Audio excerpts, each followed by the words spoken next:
X का sign क्या देंगे, यहाँ से चलिए आई आर टर्म क्या बोलेंगे, बोलिए मैं वेट कर रहा हूँ।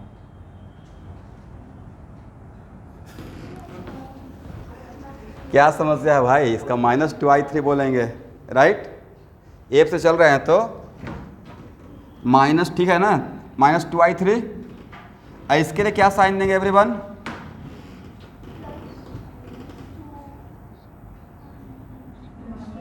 माइनस ही देंगे, -2i1 -i2 -i3। अब देखिए करेक्ट है ना। अब यहाँ से अब इसके बाद आप कितना टाइम बचा पाते हैं,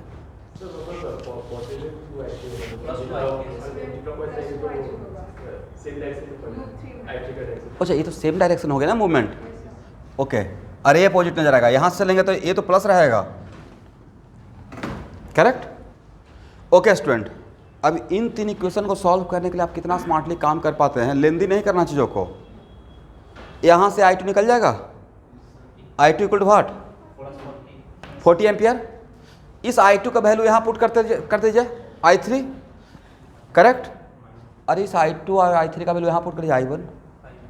मतलब अगर ऐसे फास्टली काम करते हैं तो हार्डली 2 से 3 मिनट के अंदर ये सॉल्व हो जाएगा, ठीक है। देखिए तो आंसर आता है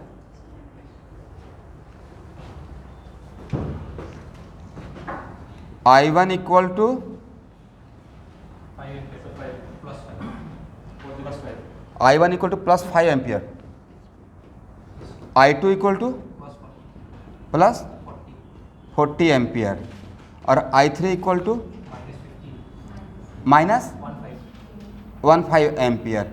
ओके स्टूडेंट, इसका मतलब है कि इसमें जो हम लोग माने हैं उल्टा कर देंगे, एड कर रहा हूँ, ठीक है। नहीं ये रहने दीजिए, तो माइनस साइन इंडिकेट व्हाट, क्या अपोजिट हो गया, राइट। बाद में बोल देंगे वहाँ पे सॉल्यूशन में। देखिए ऑब्जेक्टिव में तो वह ये आपसे कोई पूछेगा है नहीं, ऑब्जेक्टिव में तो आपको आंसर में टिक लगाना है, और फर्स्ट टर्म में तो ऑब्जेक्टिव ही आएगा, सब्जेक्टिव तो है नहीं, तो वहाँ पे you can decide subjective exam के लिए, मतलब किसी को आपको समझाना रहेगा। तो इसमें I2 का वैल्यू कितना है, मतलब I2 में जो हम लोग सोचे वही आंसर आ गया, मतलब we are correct. What about I1 -i2, यहाँ पे तो I1 कितना है, I1 है 5 और I2 कितना है 40, तो I1 -i2 कितना हो गया, माइनस हो गया ना।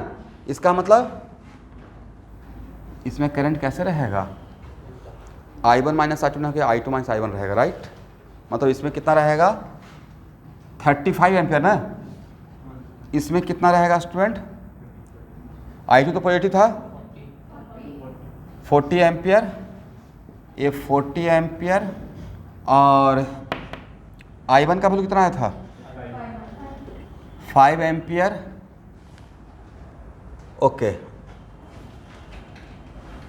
तो यहाँ से 5 आया, यहाँ देखिए सेट कर गया, यहाँ से 5, यहाँ से 35, यहाँ पे कितना चला गया 40। Incoming current equal to what, out होना भी चाहिए था। अगर ये मैच नहीं करता तो हम लोग रॉन्ग हो जाते, करेक्ट ना।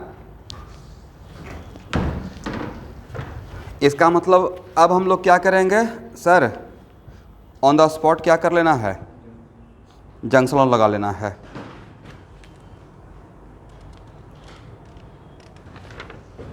नेक्स्ट प्रॉब्लम लिया जाए, इसको हटाएं।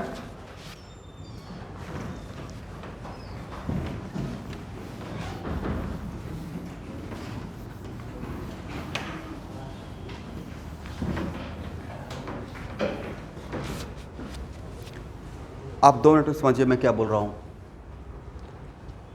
या दूसरा प्रॉब्लम में सिखा देंगे। देखिए अब हम लोग थोड़ा फास्ट होने के लिए क्या करेंगे कि जैसे कैपेसिटर में चार्ज का डिस्ट्रीब्यूशन करते थे, वैसे ही जंक्शन पे 2 ही जंक्शन है ना, जहाँ पे 3 वायर है उससे ज़्यादा मिलता है, दैट इज कॉल्ड जंक्शन। यहाँ पे जैसे मैंने किया था I1 यहाँ से आया तो यहाँ पे I2 भेज दिया, तो यहाँ के लिए कितना बचा I1 माइनस, ये जो बात बोले हैं वो क्या है, it is kind of first law junction rule. तो अब आज के बाद ऐसे कर लेंगे थोड़ा फास्ट होने के लिए, अदरवाइज मैक्सिमम जैसे यहाँ पे करते रहते हैं I1 I2 I3, फिर तो एक और लेंदी हो जाता, हाथों हाथ हम लोग जंक्शन रूल लगा लेंगे।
Find the current in each wire. First find the current in each wire.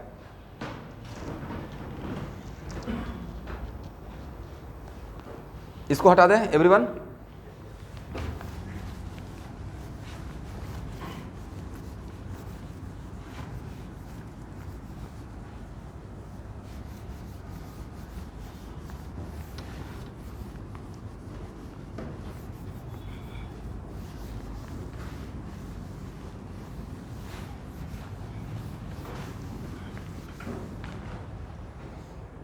चलिए, हाउ मेनी जंक्शन? 2 जंक्शन है, राइट। तो 2 जंक्शन है तो इक्वेशन तो आपको एक ही यहाँ से, तो देखिए साथ में काम करते हैं। यहाँ पे I1 मान लिया जाए, तो इसमें क्या मान लेते हैं? I2। तो भाई इसमें क्या मान लेंगे? ये जो काम किए उसमें क्या है? इसका जंक्शन पे ही ऑन द स्पॉट अगर काम कर रहे हैं तो इस बात का ख्याल रखना है। किस बात का? कि जितना लूप है उतना ही अननोन हो सके, नहीं तो आपसे डेवल फिर से, क्योंकि जंक्शन रूल आप हाथों हाथ लगा रहे हैं तो ले दे के फिर बचेगा क्या? लूप लो। तो जितना लूप रहेगा उतना ही तो इक्वेशन बना पाइएगा, उससे ज़्यादा बन पाएगा आपसे? नहीं बन पाएगा। तो एक कॉमन सेंस की बात है। समझे या नहीं समझे मैंने क्या बोला? चलिए, अब यहाँ से I1, और ये आपको पता है कि same wire same current, same wire same current. तो इसमें अगर I1 है तो यहाँ भी क्या रहेगा स्टूडेंट? I1। इसमें आपने क्या माना है? I1 minus I2। तो जैसे जाएगा भी कितना? I1 minus I2। यहाँ से क्या आ रहा है? I2। ये है फर्स्ट, ये है सेकेंड।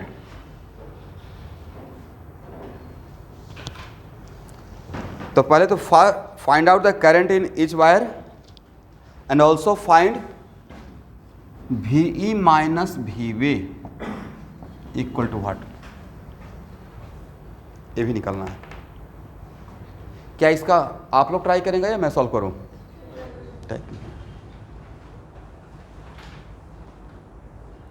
करंट, ये वाला सेक्शन करंट का बहुत लाइट है, बहुत अच्छा लगता है।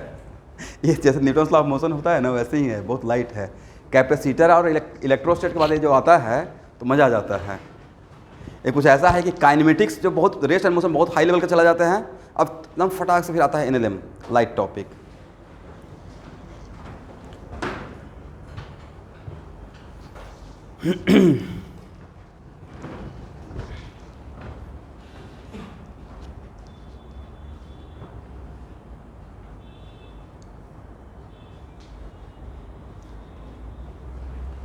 यहाँ देखिएगा ड्रॉपर बैच का स्टूडेंट, देख रहे हैं सिंसियरिटी? पास में ही है ना बच्चे? वही मैं सुबह में स्टोरी सुना रहा था। जिनका बेचारे का दूर है, ट्रैफिक है, उनको तो कोई बात नहीं है, पर जब 2 मिनट के डिस्टेंस पे हैं, क्या बोल सकता हूँ।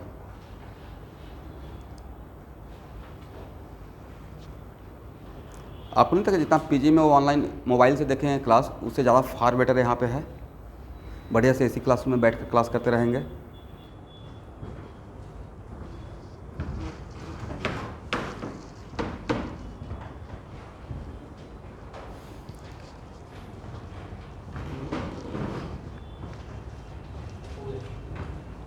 हो गया ना? I1 का वैल्यू कितना आया है? I1 एकदम साइन के साथ बताइएगा, +10 ना। और I2 का वैल्यू -15 और तो बाकी तो निकल ही गया। इसका मतलब है कि सर तो I1 माइनस I2 कितना हो जाएगा? I1 का वैल्यू 10 और I2 का -15, पुट विथ प्रॉपर साइन, तो कितना हो जाएगा? 25 ना। इसका मतलब ये तो पॉजिटिव हो गया। या आप ऐसे भी देख लीजिए, जैसे भी आपको देखना है।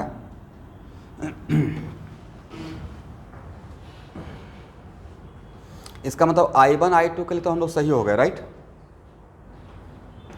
तो सर्किट का डायग्राम को करेक्ट कर लें। इसका मतलब यहाँ ये क्या रहेगा? जैसे हो वैसे रहेगा। और ये क्या रहेगा? ये रहेगा। यहाँ से करंट आएगा, यहाँ से आएगा और यहाँ जाएगा, राइट। यहाँ से कितना आ रहा है? 10। और यहाँ से कितना आ रहा है? डायरेक्शन उल्टा कर दिया तो प्लस बोलिएगा, डायरेक्शन निगेटिव को मैंने एब्जॉर्ब कर दिया just by inverting the direction, right. तो 10 और 15, तो यहाँ पे कितना होगा 25, ठीक है। तब यहाँ पे प्लस कर देंगे बाद में। चलिए ओके स्टूडेंट, अब उसके बाद किसके बीच का पोटेंशियल डिफरेंस निकालना है, यहाँ देखिए तो अब प्रॉपर करेक्ट किया हुआ देख लेते हैं। ये है बी, यहाँ पे कितना करंट, डायरेक्शन अगर चेंज कर दिया तो फिर प्लस साइन के साथ बोलिएगा 15 एम्पियर। इसका कितना 2 ओम ना, ये कितना है 30 वोल्ट। यहाँ पे क्या मान लिया जाए, कुछ एक पॉइंट बोलिए पे। ओके, तो VE माइनस VB के लिए आप ये लिख सकते हैं V minus VB equal to V minus VP और plus VP minus VB, is it right ना। According to Ohm's law V minus, सब लोग को बोलना है, यहाँ भी देखना है, VE minus VB equal to क्या लिखें -30 लिखेंगे, राइट। प्लस IR या minus IR, against Ohm's law जा रहे हैं, राइट। तो -30, अब VP माइनस VB कितना +30, ये हाइयर पोटेंशियल है, राइट। +30 इक्वल टू कितना, कितना हो गया, ये बड़ा इंटरेस्टिंग है नहीं, दोनों both are at the same potential. अब ये नहीं बोलना है कि सर सेम पोटेंशियल हो रहा है तो करंट क्यों फ्लो कर रहा है, कैसे कर रहा है, ये भी दिमाग में आ रहा है क्या, है आ गया। तो अगर आपके दिमाग में ये आ चुका है तो ये बताएं तो बी और सी डिफरेंट पोटेंशियल पे है, सेम पोटेंशियल पे है। कंडक्टिंग वायर के अंदर अगर रेजिस्टेंस है तो सेम ही पोटेंशियल होता है, फिर भी यहाँ पे करंट का फ्लो कर रहा है, क्यों। तो डेप्थ का बात ये है एवरीवन, समटाइम्स ये पानी का चैनल है, पानी का चैनल में तो नाला, राइट, वाटर चैनल, तो सेम लेवल पे होते हुए भी वाटर का फ्लो हो सकता है नहीं हो सकता है। या घर में जो पंप सेट है पाइप, वो सेम लेवल पे भी तो हम लोग करते हैं, कभी कभी देखते होंगे कि बाथरूम में सेम लेवल पे जा रहा है, फिर भी वाटर का फ्लो क्यों होता है, नहीं होना चाहिए था। We know that flow of water from higher potential to, sir पीछे से कोई फोर्स लगा रहा होगा, राइट। यहाँ पे हाई प्रेशर, यहाँ पे fluid mechanics, that's why current conducting wire के अंदर इलेक्ट्रिक फील्ड रहा होगा, करेक्ट ना। वो इलेक्ट्रिक फील्ड इस चार्ज पार्टिकल क्या लगा रहा है, फोर्स लगा के इसको भेज रहा है, ठीक है ना। इसलिए इसमें कोई सरप्राइजिंग का बात नहीं है। तो बहुत सारा सिचुएशन में कंडक्टिंग वायर के बीच में अगर कोई रेसिस्टर नहीं है तो रेसिस्टेंस लेस है, तो सेम पोटेंशियल पे होता है, फिर उसमें करंट तो दिखाते ही है ना। तो जब यहाँ से यहाँ पे आप फ्लो कर रहे हैं तो यहाँ पे क्या सरप्राइजिंग हो गया, हो सकता है कि यहाँ से करंट का ऐसा हुआ होगा circumstances, right. That's why in दोनों का बीच का पोटेंशियल डिफरेंस कितना है, 0 है, ठीक है। जैसे जो दिमाग में आपका बात है ना, फ्रैक्शन ऑफ सेकंड के लिए, नैनो सेकंड के लिए मेरे दिमाग में गया था, अच्छा 0 हो गया, कैसे करंट आ गया, फिर दिमाग में आया ओके ये तो होना ही था। ये तो कंडक्टिंग वायर में तो हम लोग मानते ही आइडियली कि हाँ कंडक्टिंग वायर के बीच में अगर कोई नहीं रहता रेसिस्टर तो सेम पोटेंशियल पे ही रहता है, राइट, फिर भी करंट का फ्लो दिखता है, करेक्ट ना। ये प्रॉब्लम इतना ही टाइम डिजर्व करता था। और कोई पूछना है, हाँ इसमें ज़्यादा से ज़्यादा क्या पूछ सकते हैं, also find out the power of particular resistor, I² R लिख देंगे, I² R। अच्छा स्टूडेंट यहाँ देखिए तो, अगर इसमें करंट I है और इसमें रेसिस्टर R है तो पावर I² R। तो सेम रेसिस्टर में करंट अगर ऐसे रहेगा और ये रहेगा तो पावर क्या -I² R लिखें, ऑलवेज प्लस रहेगा, बजाय यहाँ पे ऑलवेज हीट डिसिपेटिव रहेगा, राइट। यहाँ पे हीट ऑलवेज क्या रहेगा, बेस्ट ही होते रहेगा। रेसिस्टर के अक्रॉस हीट ऑलवेज क्या होता है, बेस्ट होता रहेगा, वहाँ से आउट होगा। ऐसा नहीं कि यहाँ से करंट जा रहा था तो हीट रिलीज किया था, ऐसे उल्टा कर देंगे तो हीट एब्जॉर्ब कर लेगा, ऐसा नहीं। तो चाहे करंट का डायरेक्शन कुछ भी हो, वहाँ से हीट ऑलवेज रिलीज करेगा, इज इट राइट।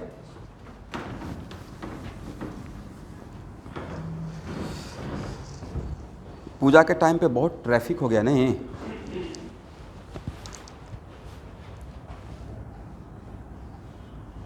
रेसिस्टेंस हो गया है, करेक्ट? तो रेसिस्टेंस को कम करने के लिए क्या कर देते? थोड़ा रोड को बड़ा कर देते, तो रेसिस्टेंस क्या होता? ये मैं थ्योरी पढ़ा दिया आपको, रो एल वाई है, राइट? और देखिए अगर बहुत दूर तक अगर लेंथ एरिया कम कर तो लेंथ ज़्यादा कर देंगे तो ज़्यादा जाम लगेगा, बट अगर लेंथ ज़्यादा है तो एरिया को भी बढ़ा दीजिए, ट्रैफिक क्या रहेगा? कम रहेगा। ट्रैफिक की तो रेसिस्टेंस है, ट्रैफिक क्या है? रेसिस्टेंस।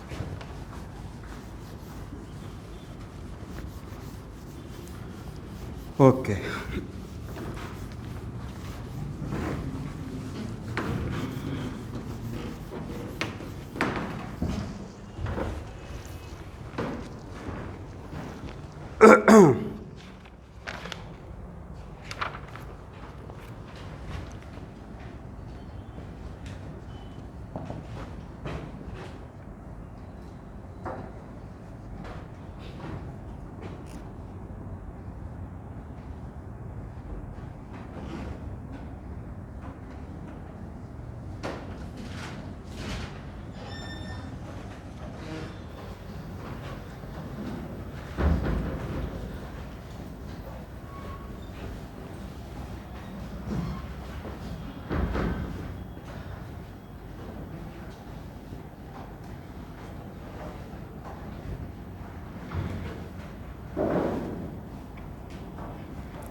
यहाँ देखना है,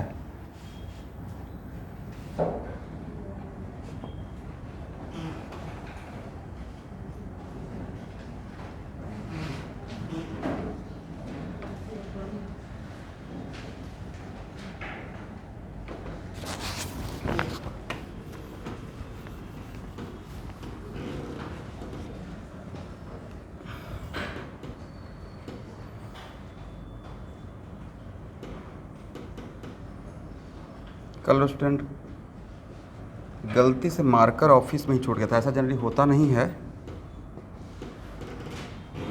बड़ा ख़राब लगा कि क्लास नहीं कंडक्ट हो पाया। कभी टायर्ड रहे तो अलग बात है, बट ऑफिस बढ़ा के चला गया, मार्कर यहाँ पे ही रह गया।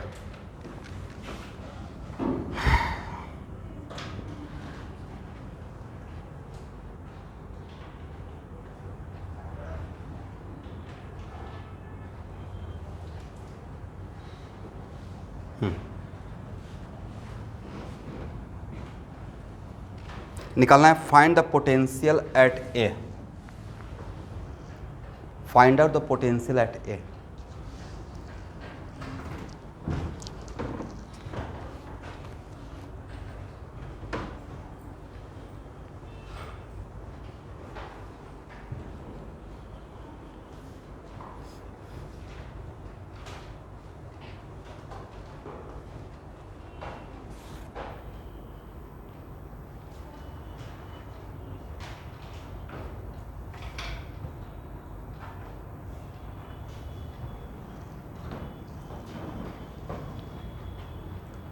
राइट साइड में यहाँ पे ना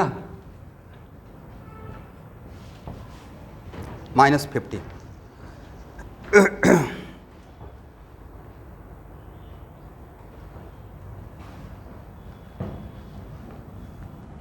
वन ओम। मैं पढ़ता हूँ, इस पॉइंट का 10 वोल्ट, 1 ओम 20 वोल्ट, 15 वोल्ट, 2 ओम 20 वोल्ट, 1 ओम -30 वोल्ट, 2 ओम 5 वोल्ट, -50 वोल्ट। अच्छा बताइए, लूप है यहाँ पे और जंक्शन कितना है? लूप नहीं है, जंक्शन एक है, तो कितना अननोन तक आप टॉलरेट कर सकते हैं? भाई एक ही अननोन टॉलरेट कर सकते हैं, उससे ज़्यादा आप अननोन टॉलरेट कहाँ से सॉल्व कीजिएगा? It is very important to note that, common sense की बात है। कितना जंक्शन है आपके पास? सबसे पहले आपके दिमाग में आना चाहिए कि जंक्शन कितना है, एक, ओके, और लूप कितना? 0, तो अननोन कितना आप टॉलरेट कर पाएंगे? 1। तो इस बात का ख्याल रखिएगा, ऐसा नहीं कि मान लेंगे I1 I2 I3 और कहानी ख़त्म। आपने आपने ये बोला था ना जितना जंक्शन है उससे कम इक्वेशन आएगा। हाँ अब जहाँ पे एक ही जंक्शन है तो बहुत सारा ऐसा चीज़ रहता है जहाँ पे जैसे मैं बोलता हूँ 1 degree carbon when directly attach with only 1 carbon, अब मीथेन आते रहता है बेचारा, क्या करेंगे। तो वहाँ पे 0 डिग्री होता नहीं है, तो एक्सेप्शनली इसका बोलते हैं। एक होता है ना क्या, VSEPR theory, multiple bond treated as single bond, याद होगा। तो वह क्या है, कुछ कन्वेंशन है, तो यहाँ पे एक जंक्शन है तो एक तो हो ही सकता है, ठीक है। मतलब वहाँ पे उस रूल में एक लूप होल आ गया, राइट। 1 जंक्शन रहेगा तो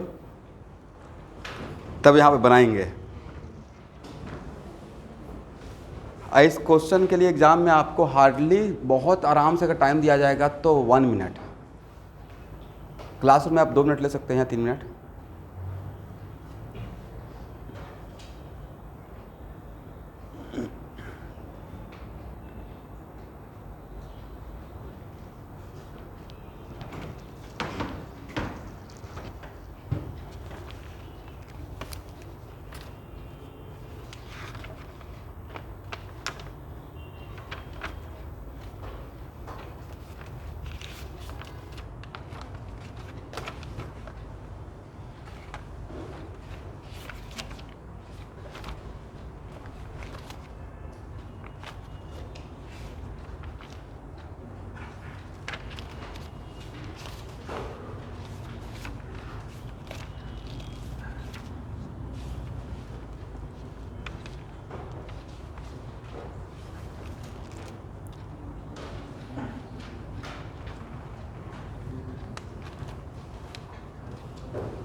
सब लोग अपना अपना सॉल्व करते रहिए।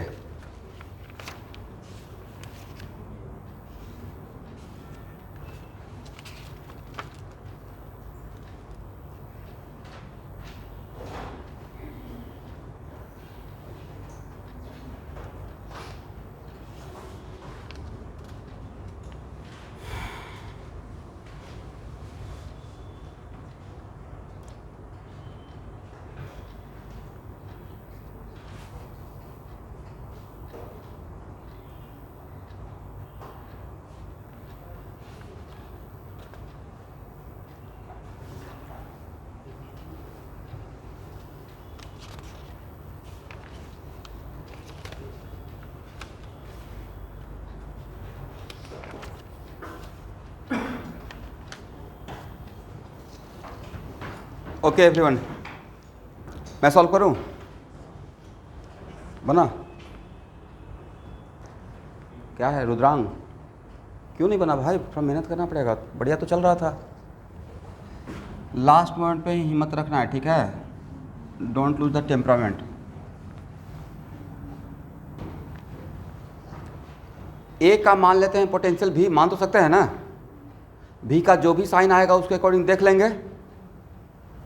तो ए का पोटेंशियल अगर भी मान लेते हैं, एग्री,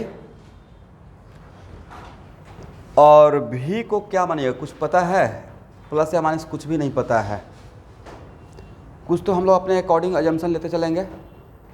क्या किया जाए बोलिए।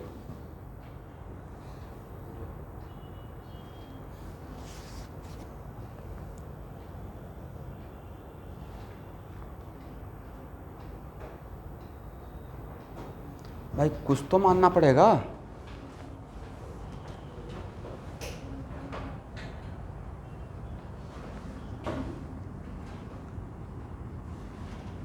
अगर भी लेते हैं और उसके बाद मान लेते हैं I1, करेक्ट, जो भी होगा देखा जाएगा, I2, राइट,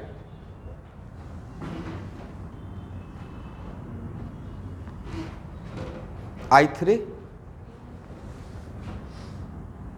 I4।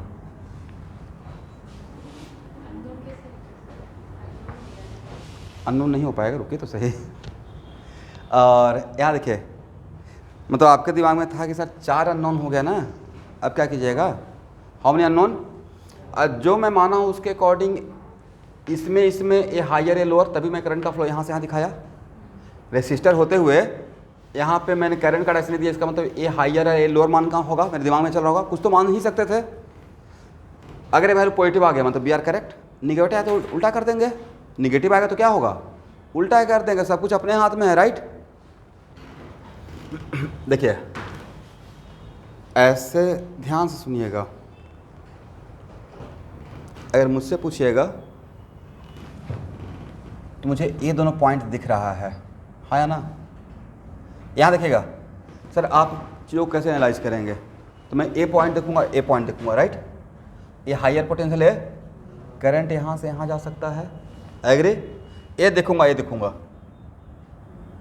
तब अगर कंपेयर कीजिएगा तो करंट इधर आ सकता है, राइट। इसको देखेंगे तो करंट इधर आ सकता है, इसे देखेंगे तो करंट इधर जा सकता है, बट फिर भी मैंने मान लिया I1, I2, I3 and I4, और यहाँ पे जंक्शन लॉ तो लगा सकते हैं ना। बट अगर मैंने डायरेक्शन ए दिया है, मतलब ये हायर ए लोअर माना होगा, ये हायर एंड ए लोअर माना होगा, और इसको क्या मान रहा होगा, पॉजिटिव, तभी ए निगेटिव है तो ये करंट का डायरेक्शन ए दे दिया, ये हायर और ये मैंने ए दिमाग में मान लिया, क्योंकि कुछ तो मानना पड़ेगा, करेक्ट। और उसके बाद बोल सकते हैं incoming current equal to outgoing current, I1 plus I2 equal to what, I3 plus I4, correct. अब यहाँ देखेंगे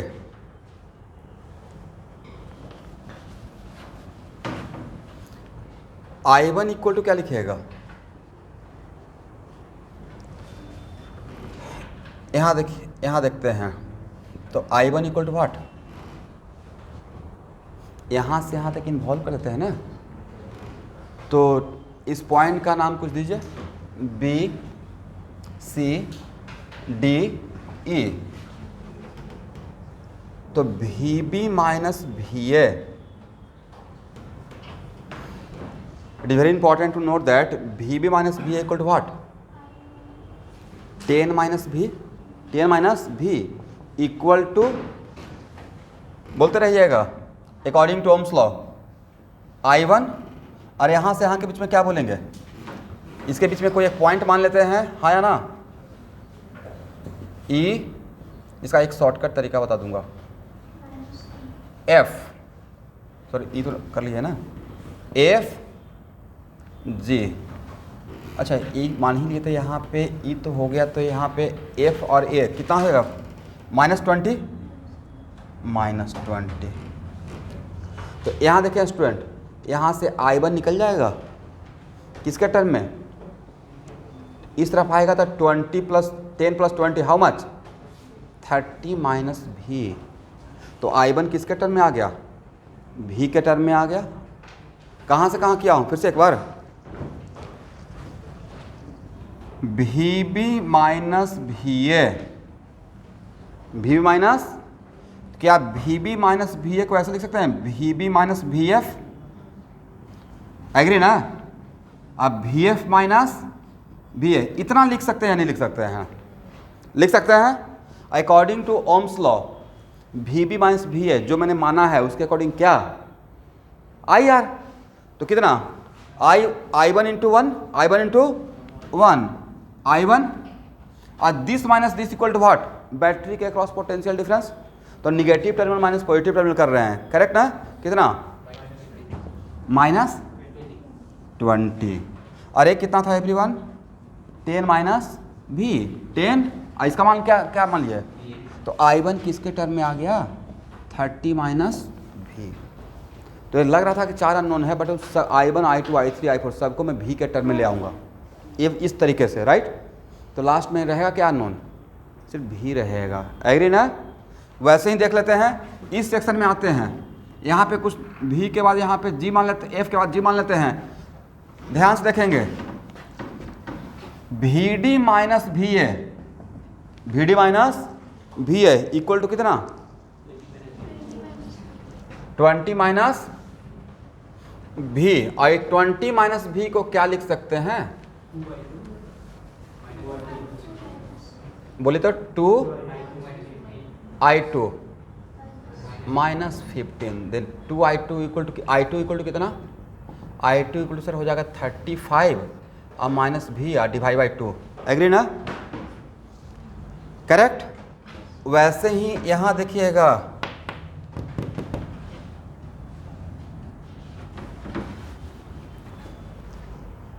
we A minus V A, V A minus V, how much?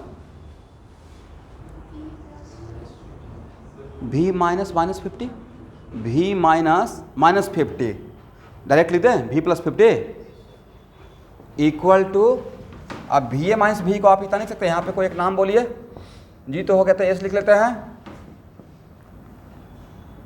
We A minus V H अब plus V H minus V, तो ये हो जाएगा v plus 50 equal to V A minus V H कितना, बोलिए भाई,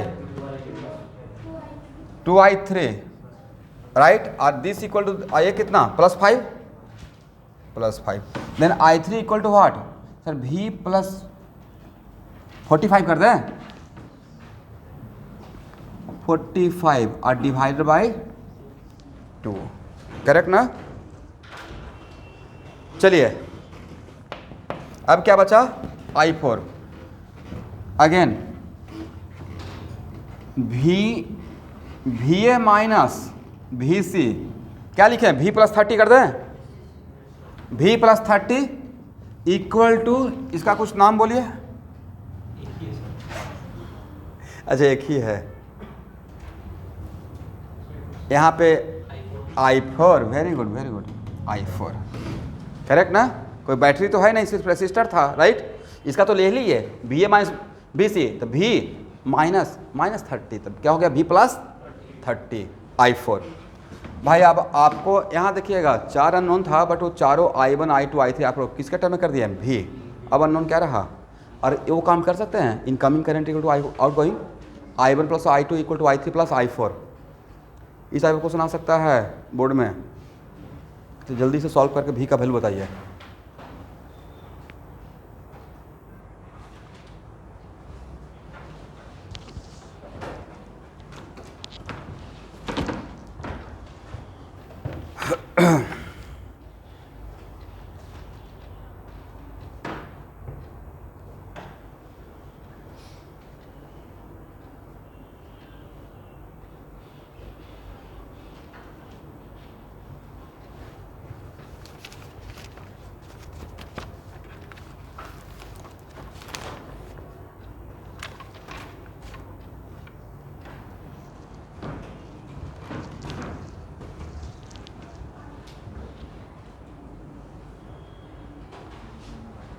कितना, minus, very good, this is the correct answer, -5/3। तो देखिए क्या हम, it is very important to note that, मैंने कोई प्लानिंग सोच कर ये माना था क्या i1 i2, बट यहाँ देखिएगा एक बात का ख्याल रखिएगा, मैं चाहता तो यहाँ पे i1 i2 इस तरफ से i3 इधर i4 कर देते। जंक्शन पे अगर 10 भी ब्रांच है, किसी एक जंक्शन पे 10 वायर है, तो 9 वायर को आप इनकमिंग कर दीजिए, बट उसमें से एक वायर को क्या रखिए, आउटगोइंग, और अगर सबको सर इनकमिंग कर दे तब भी कोई बात नहीं है, बट सम ऑफ उसमें से डैम श्योर कोई एक आउटगोइंग रहेगा ही पक्का, ठीक है? अब यहाँ देखिए, अगर नेक्स्ट अब आपसे पूछा क्या जाता कि इसका अगर पोटेंशियल, एब्सोल्यूट पोटेंशियल पता चल गया कि -5/3, तो क्या इसमें i1 नहीं निकल जाएगा, इसमें i2 निकल जाएगा, इसमें i3 निकल जाएगा, इसमें i3 निकल जाएगा, इसमें तो सारे ब्रांच में करंट निकाल लीजिएगा, एक घर पे कर लीजिएगा। ऑल्सो फाइंड आउट, इसी में क्वेश्चन मिला लीजिए, current in all branches, also find out current in, तो घर के लिए क्यों वेट करेंगे, यहाँ पर ही सॉल्व कर लेते हैं, right? i1 i2 i3 i4, और साइन अगर जो हम लोग माने हैं उसके अकॉर्डिंग अगर साइन पॉजिटिव आ गया, वी आर करेक्ट, लेकिन अगर निगेटिव आ गया मतलब उल्टा कर दीजिएगा डायरेक्शन।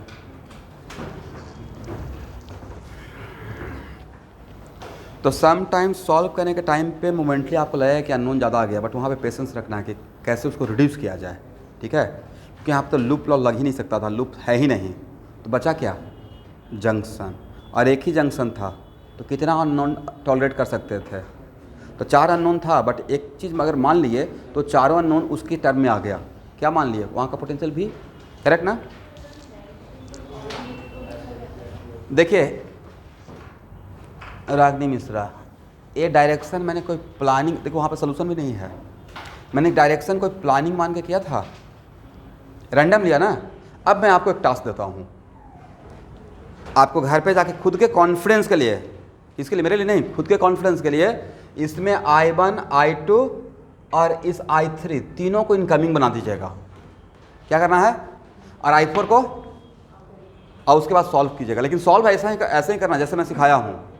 मतलब रेसिस्टर के अक्रॉस जाने के लिए ये देखिए, ये बहुत अल्टीमेट तरीका है जो मैं बढ़ता हूँ, एक पॉइंट दूसरे पॉइंट, ये जो पोटेंशियल ड्रॉप लेते हैं तोड़ के, राइट। तो यहाँ उस बात का अगर ख्याल रखेंगे, तब एक बार घर पे क्रॉस चेक करना है, आंसर सेम आएगा। अगर नहीं आएगा तो नेक्स्ट क्लास में मुझे लेकर दिखाइएगा, ठीक है। आज ये काम कर लेना है। कभी कभी जानबूझ किसी एक प्रॉब्लम को 2-3 तरीके से बनाना चाहिए, उससे क्या होगा ना कि एग्जाम के पॉइंट ऑफ व्यू से आपको कॉन्फिडेंस में रहेगा। अदरवाइज लगेगा पता नहीं सर ने ऐसा बना था, मैंने अगर उल्टा मान लिया तो गलत आंसर आ जाएगा। बट सर कोई प्लानिंग करके नहीं माने थे, कॉन्सेप्ट सबके लिए सेम रहेगा, राइट। इवन इफ सारे करंट को, यहाँ देखिएगा, सारे करंट को अगर आप इनकमिंग भी बना दीजिएगा तब भी आंसर आएगा। हम लोग इनकमिंग बनाने से फर्क थोड़ी पड़ेगा भाई, ऑटोमेटिक नेगेटिव साइन दे देगा, राइट। सारे करंट को अगर इनकमिंग बना दें, कॉमन सेंस की बात है, यहाँ ध्यान से सुनेंगे सब लोग। सारे करंट को इनकमिंग बना दें तो क्या सारे करंट का वैल्यू किसी भी जंक्शन पे, सारे करंट को अगर इनकमिंग दिखाते हैं, जस्ट लाइक दिस, इतना सारा ब्रांच है, राइट। आप सॉल्व करने के लिए सारे करंट को इनकमिंग दिखा दिए, I1 I2 I3, हो सकता है ना, मतलब होता है कि ज़बरदस्ती वाली बात, सर सबको इनकमिंग करेंगे, डैम श्योर। इसमें 4 अगर पॉजिटिव रहेगा तो एक को नेगेटिव होना ही पड़ेगा, राइट। क्या सबका सब करंट आएगा? सर सारे करंट अगर आते रहेगा तो यहाँ पे मास एक्यूमुलेट होगा, करेक्ट। कभी कभी ऐसा होता है कि वायर कहीं पे मोटा हो गया, क्यों होता है? Short circuit. मतलब शॉर्ट सर्किट में क्या होता है कि शॉर्ट सर्किट हुआ तो करंट जितना ऑल ऑफ सडन करंट आया उतना जा नहीं पाया, तो इलेक्ट्रॉन का एक्यूमुलेशन ऑफ मास हो जाएगा, राइट। क्या बोले?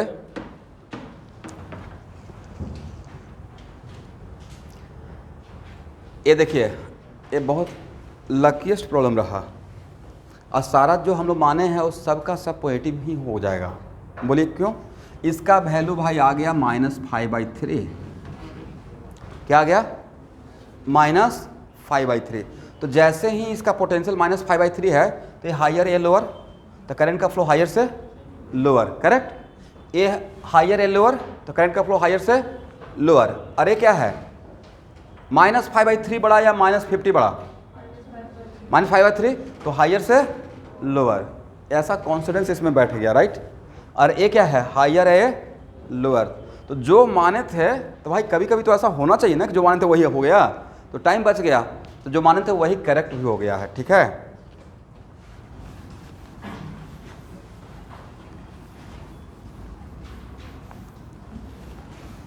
लेकिन एक मिनट सर, कुछ ना कुछ तो आप सोचे हैं।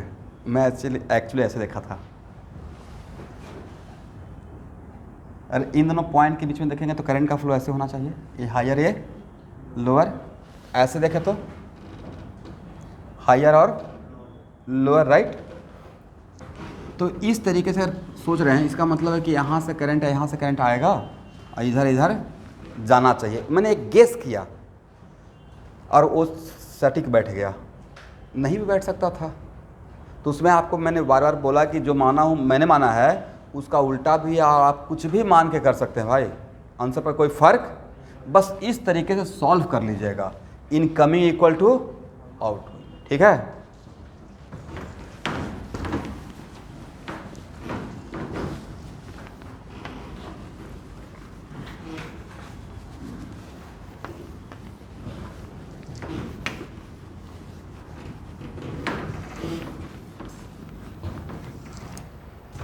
चलिए एक और प्रॉब्लम लिया जाए।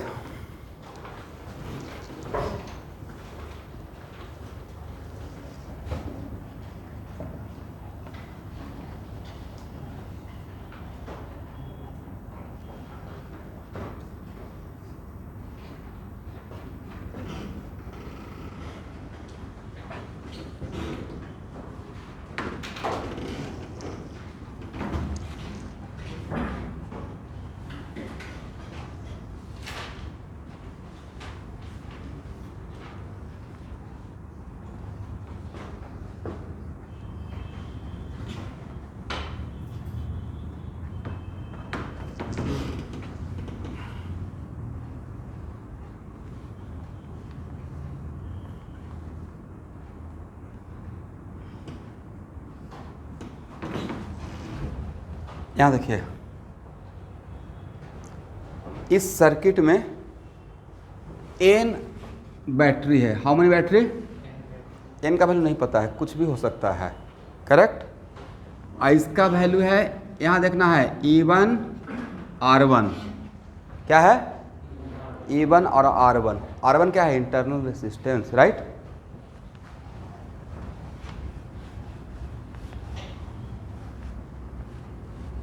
कभी कभी ऐसा हो सकता है कि दो बैटरी को अगर जोड़ देंगे, कितना,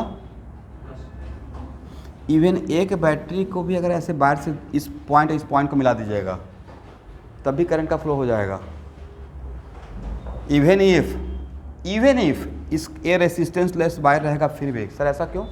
इसके अंदर भी तो थोड़ा रेसिस्टेंस रहता है, इंटरनल रेसिस्टेंस, एग्री ना। चलिए E1 R1, E2 R2, E3 R3, क्या बोले? 9 बैटरी नहीं है, बहुत सारा बैटरी है, बीच में डैश दे दिए हैं, राइट।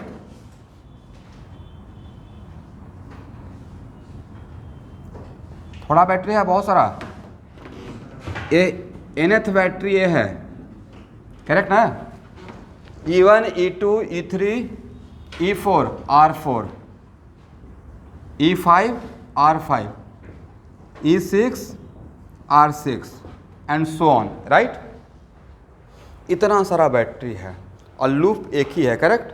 मैं लैंग्वेज नहीं दे रहा हूँ, डायरेक्ट मेन थीम पे आ रहे हैं। लिखिए, और यहाँ पे दिया हुआ है EI equal to alpha into RI। क्या बोला गया है? EMF of the battery directly proportional to internal resistance of that battery. EMF of the battery directly proportional to what? Internal resistance of, इसका मतलब ये बस इतना ही इंफॉर्मेशन है। और तब बोला गया है, first of all find the current in the circuit. पहला question, find out the current in the circuit.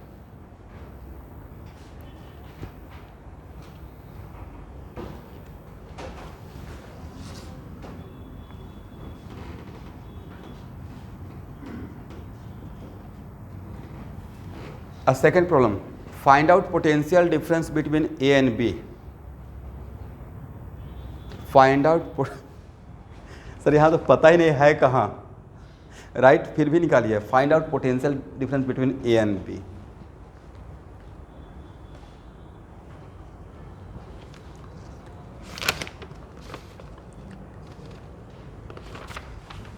देखिए भाई, अभी तक करंट में पहला प्रॉब्लम में इरोडो का लिया हूँ।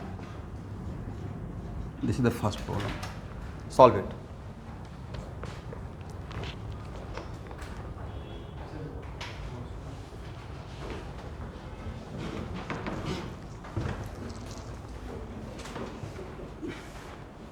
हाँ, इनको कुछ भी मानिए, बट एक क्वेश्चन को मैं नीट का लेवल और JEE का लेवल तक ही मानता हूँ। सारे बैटरी का डायरेक्शन सेम है, all battery are in the same direction. कोई उल्टा हो गया क्या?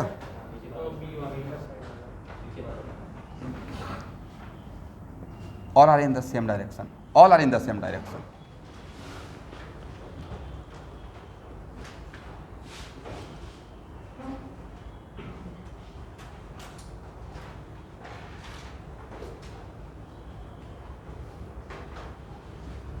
जो भी स्टूडेंट्स क्वेश्चन को बनाते हैं उनको 3 स्टार।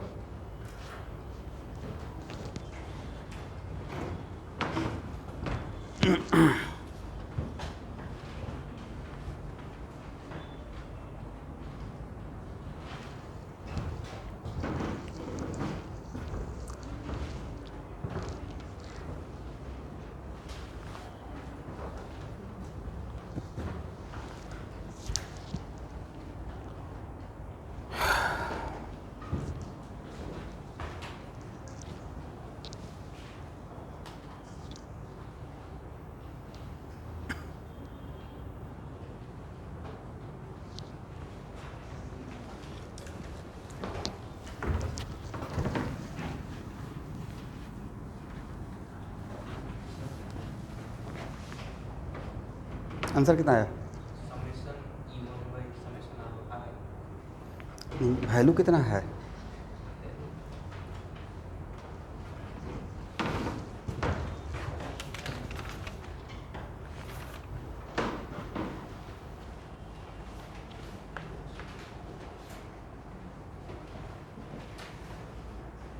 देखिए क्वेश्चन में ऐसे मेंशन किया हुआ था, ठीक है। अगर नहीं भी मेंशन करते तो हम लोग तो मान सकते थे ना, बाई डायरेक्टली टू एक्स तो लिखते ना बाई इक्वल टू के एक्स, यहाँ पे के इज कॉन्स्टेंट ऑफ। तो अगर नहीं भी दिया रहा था तो हम लोग मान सकते थे, बट ये क्वेश्चन में दिया हुआ था बैटरी का एम directly proportional to R I, तो क्या हम लोग ये लिख सकते हैं alpha into R I, where alpha is a positive constant. अब मैं थोड़ा आपको हिंट कर दिया। Very good, current equal to alpha. चलिए इसमें तो जंक्शन लॉ लगाने का रिक्वायरमेंट है क्या? जंक्शन है ही नहीं, तो सिर्फ क्या लगाइएगा किरचॉफ्स लॉ, और इसको मान लिया जाए क्या एंटी क्लॉकवाइज को पॉजिटिव। तो सम ऑफ ईएमएफ, सारा ईएमएफ तो आपके मूवमेंट के अलोंग ही है, सारा यहाँ देखना है सारा ईएमएफ क्या आपके मूवमेंट के अलोंग है। तो क्या लिख सकते हैं E1 plus E2 plus E3 dot dot EN, agree ना, must be equal to I R terms. मान लेते हैं यहाँ पे करंट का डायरेक्शन यह है, करंट तो सेम रहेगा, पूरे एक ही वायर ही है तो सेम वायर सेम करंट। तो भाई यहाँ पे करंट के लिए equal to I R terms, तो आपका मूवमेंट और इसके अंदर जो रेजिस्टेंस रहा होगा जो छुपा हुआ है, इसको साइड में ऐसे दिखा देते हैं, राइट। तो आपका मूवमेंट और आई आर टर्म्स का डायरेक्शन डिफरेंट है सेम है, तो क्या लिख सकते हैं I R one plus what I R two dot dot I R N. देखिए तो यहाँ तक सही है। तो आई इक्वल टू बोलना है भाई, आई इक्वल टू कितना sir E1 plus E2 EN और डिवाइड बाई कितना R1 plus R2 RN। E1 के बदले क्या लिखें अल्फा इंटू R1 कितना, और E2 के बदले क्या लिखें alpha into R3 alpha N into alpha into RN और डिवाइड बाई कितना, बोलते भी नहीं हैं कैसे काम चलेगा।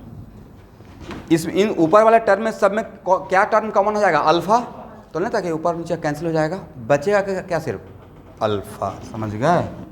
तो करंट का वैल्यू क्या है अल्फा, यहाँ तक आ गए। अब क्या निकालना है everyone, VA minus VB, VA minus, but VA minus VB का डायरेक्ट निकालने की कोशिश कीजिएगा तो थोड़ा सा ट्रबल होगा, क्योंकि आपको पता नहीं B है कहाँ, B कहाँ है वो नहीं पता है आपको। तो एक काम करते हैं, यहाँ पे कोई पॉइंट मानते हैं C, और यहाँ पे सारा battery, it is very important to note that यहाँ पे सारा बैटरी लोड है या सारा बैटरी सोर्स बना हुआ है, सोर्स है ना। तो सोर्स के केस में A और C और A के बीच का पोटेंशियल डिफरेंस जब बता सकते हैं VC माइनस VA, क्या बताए थे आप लोग को, क्या बताए थे E माइनस IR, ये बताया था ना। तो VC माइनस VA, ये मैंने इसका बात किया थर्ड बैटरी का, तो क्या लिखिएगा E3 माइनस I, बोलिए R3, I3 कितना, E3 का वैल्यू बता, देखिए भाई यहाँ पे 3 तो यहाँ भी 3 रहेगा ना, क्या हो जाएगा अल्फा R3, और I का वैल्यू कितना आया है 0, नहीं समझे। इसका मतलब है इस बैटरी के टर्मिनल के अक्रॉस पोटेंशियल डिफरेंस क्या है, बड़ा कमाल का बैटरी है, पोटेंशियल डिफरेंस उसको दो टर्मिनल के बीच 0, फिर भी करंट फ्लो हो रहा है, राइट। तो ये क्या है 0, इसके अक्रॉस भी क्या रहेगा 0, इसके अक्रॉस भी क्या रहेगा। तो हर बैटरी के टर्मिनल के अक्रॉस पोटेंशियल डिफरेंस, इसका मतलब इक्वी पोटेंशियल, तो VA माइनस VB क्या हो जाएगा 0 हो जाएगा। बड़ा यूनिक प्रॉब्लम लिया गया था, दिस इज द कमाल ऑफ हिरोडो, दिमाग घूम जाएगा अगर बनाइएगा तो। नहीं तो सर ऐसा कैसे हो रहा है, बड़ा सटीक प्रॉब्लम रहता है, कुछ ही प्रॉब्लम रहता है बट कमाल का रहता है। इरोडोप का 14 या 16 प्रॉब्लम है ईएमआई में, कितना? ओनली 15। उसी को एचसीएमआई में 98 प्रॉब्लम बना दिया गया है। ओनली 14-15 प्रॉब्लम को तोड़ तोड़ के कितना? 98। जिसका नाम लेते हैं ना वो, उसमें हार्डली हम लोग का एडवांस के लिए ओनली 300 प्रॉब्लम है, बट 300 प्रॉब्लम कमाल का है। मतलब अगर आप फिजिक्स थोड़ा बहुत जानते हैं उसके बाद बनाइएगा तो आपका फिजिक्स में सब्जेक्ट में डेप्थ आ जाएगा। बट अभी का पैटर्न वो पैटर्न था, एक टाइम था जब बहुत क्रेज़ था इस बुक का, जिसका मैं नाम बोलता हूँ 2005 या 6 तक, हम लोग के टाइम तक तो बहुत अल्टीमेट क्रेज़ था। उसके बाद पैटर्न ऑब्जेक्टिव का ज़माना आता चला गया, सब्जेक्टिव के टाइम पे डायरेक्ट वहाँ से क्वेश्चन रहता था। एसएल लोनी, जिसको अभी हम लोग अरिहंत पब्लिकेशन का एसके गोयल कोऑर्डिनेटर का बोलते हैं, राइट। तो ये सब बड़ा अल्टीमेट था, हो गया ना। तो क्या VMI, इसका मतलब यहाँ देखिएगा ए पॉइंट है, ए पॉइंट इक्विपोटेंशियल, तो वैसे ही तो ए पॉइंट क्या रहेगा, तब इसका मतलब है कि वायर के हर पॉइंट क्या रहेगा, सेम पोटेंशियल पे, तो पोटेंशियल डिफरेंस क्या हो जाएगा, 0 हो जाएगा। VMI भी इक्वल टू 0। अदरवाइज पता कैसे चलता भाई कहाँ पे है, पता ही नहीं था, तो इररिलेवेंट इनिशियली क्वेश्चन लग रहा होगा सर, पता ही नहीं तो कैसे निकालेंगे। बट जैसे ही एक बैटरी के अक्रॉस देख लिए पोटेंशियल डिफरेंस 0, तो यहाँ से कॉन्सेप्ट क्या क्लियर हो गया, ओके इसके अक्रॉस निकालेंगे तब भी 0 होगा। ऐसा क्वेश्चन को सटीक तरीके से बनाया गया, ठीक है। ओके एवरीवन,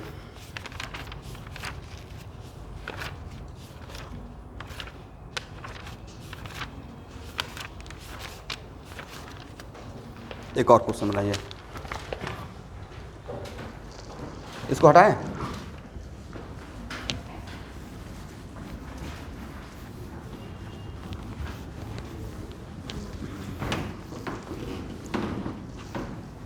मेडिकल वाले बच्चे, क्या आपको समझ में नहीं आया?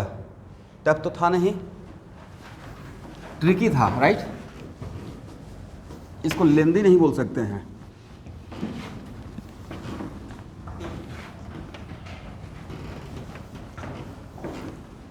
ओके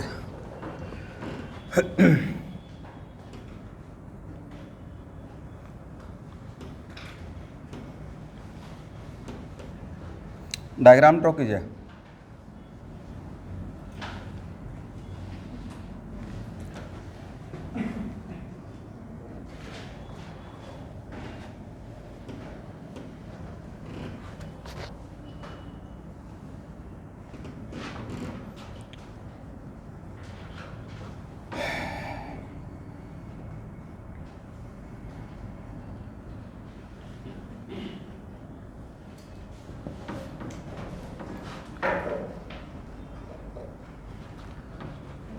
घर पे अगर पावर कट होती है तो बाकी जो इक्विपमेंट्स इलेक्ट्रिकल डिवाइस है किससे चलता है या जलता है?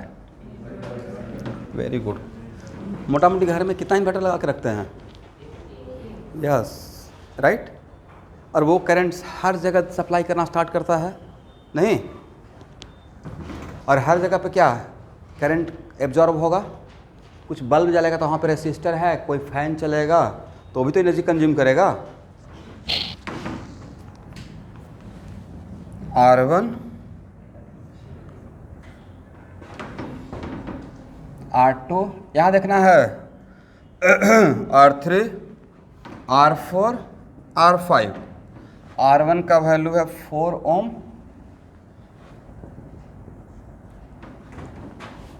घबराइए नहीं, इक्विवेलेंट रेजिस्टेंस निकालेंगे। कुछ स्टूडेंट सोच रहे हैं अभी तक तो आया ही नहीं है equivalent resistance, right.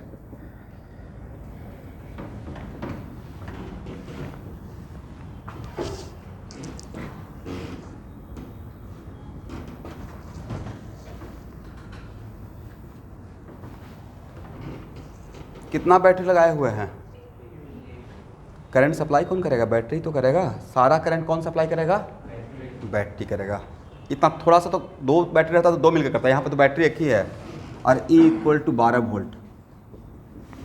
Correct. Question है find the rate of joule heat production, find the rate of joule heat production in resistance R3।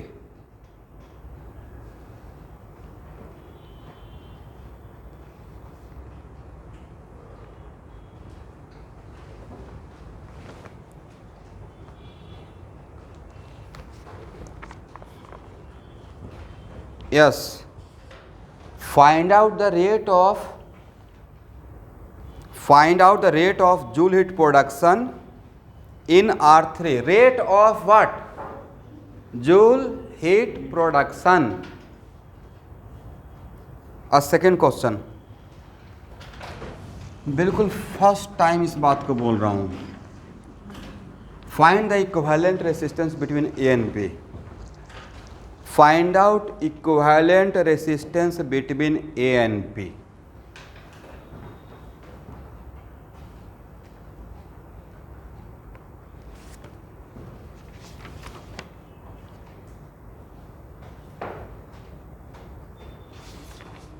अच्छा, इसका क्या मतलब है? Rate of joule heat production. Very good, मतलब पावर कहीं दूसरा से ऐसे बोल रहे हैं नहीं. Very good, very good.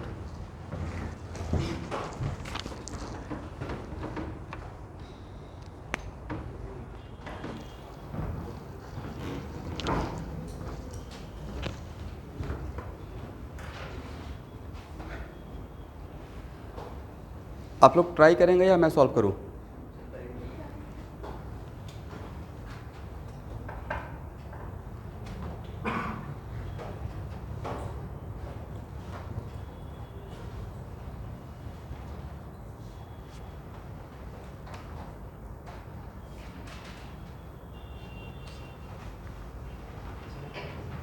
थोड़ा ट्राई कीजिए.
यहाँ देखिए एवरीवन, मान लेते हैं कि यहाँ से बैटरी करंट I सप्लाई कर रहा है,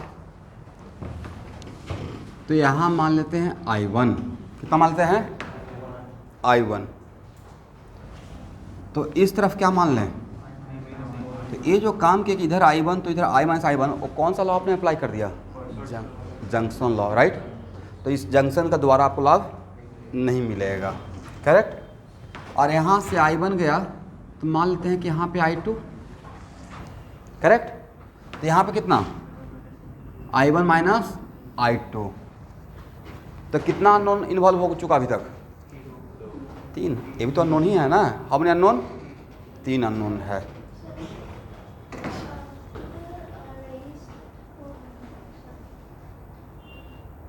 बोलिए.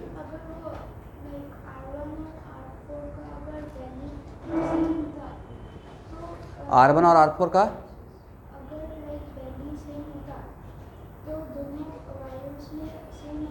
बिल्कुल करंट सेम होता है. एक मिनट,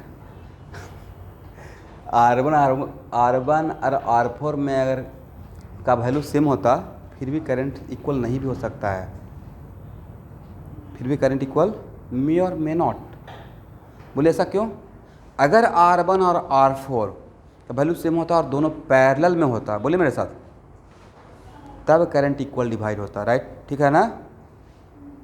तब क्या होता? तो वहाँ पे तो अभी तक हम पैरेलल में आए नहीं हैं, अभी इक्विवेलेंट रेजिस्टेंस आपको नहीं पढ़ाए हैं। नहीं समझे बात को? बात को समझिए ना, मैं बोल रहा हूँ। बहुत सारा ऐसा एग्जाम्पल होगा। इनका क्वेश्चन है कि सर अगर इसका वैल्यू सेम रहेगा तो यहाँ पे करंट को इक्वल डिवाइड कर देंगे, इसका वैल्यू सेम रहेगा बट हो सकता है कि इधर का सिचुएशन अलग हो। Yes, all depends on given circuit. इसलिए मैंने आपके बात को करेक्ट करते हुए क्या बोला, R1 R2 का वैल्यू और सेम होता और अगर वो पैरेलल में होता, क्या होता? पैरेलल में। दो रेसिस्टर सिर्फ इनके लिए, बाकी तो अभी हम लोग इक्विवेलेंट पढ़े ही नहीं हैं। अभी आप इक्विवेलेंट नहीं पढ़ाया है ना, तो उसका कुछ नॉलेज, मैं ये मान के चल रहा हूँ कि आपके पास उसका कोई जीरो नॉलेज है, मतलब आप पढ़े हुए हैं but from my point of view मैंने इस चीज़ को डिस्कस नहीं किया। अभी हम लोग एक जनरल थीम लेके चले हुए हैं, कैसे सर्किट में घूमेंगे, किरचॉफ लॉ पे हैं, राइट? बट जैसे ही आपको इक्विवेलेंट, पैरेलल और सीरीज का पढ़ा देंगे तो वहाँ से उस बात का करना स्टार्ट करेंगे। इसलिए देखे होंगे कि मैं उस चीज़ से बच रहा हूँ। यहाँ पे जितना भी R1, all of you are waiting for what? Sir R1/R4 equal to अगर R2/R5 हो जाता तो कमाल हो जाता, बट वो किया ही नहीं गया है। तो जो इसीलिए बोलते थे ना कैपेसिटर का क्लास कर लीजिए। ये सारा कहानी पुराना हो चुका हम लोग का, हाँ या ना?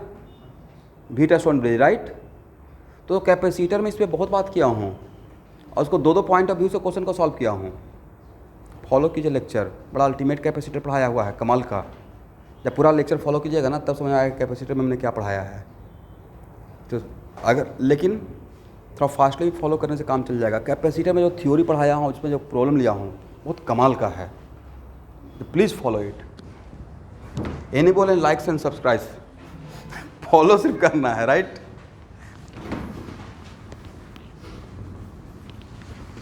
चलिए, कितना अननोन आ गया एवरीवन? 3 लूप हम लोग के पास 3 है, राइट?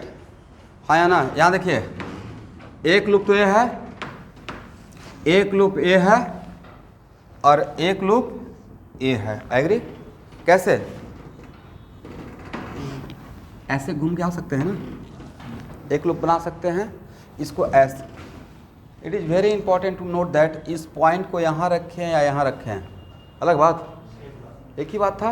तो ऊपर का ए लूप और नीचे का पूरा, तो कितना लूप है? 3 लूप है। तीनों में बस घूम जाना है और आप जंक्शन लगाएंगे नहीं, अब सिर्फ क्या लगाएंगे? Loop law, right?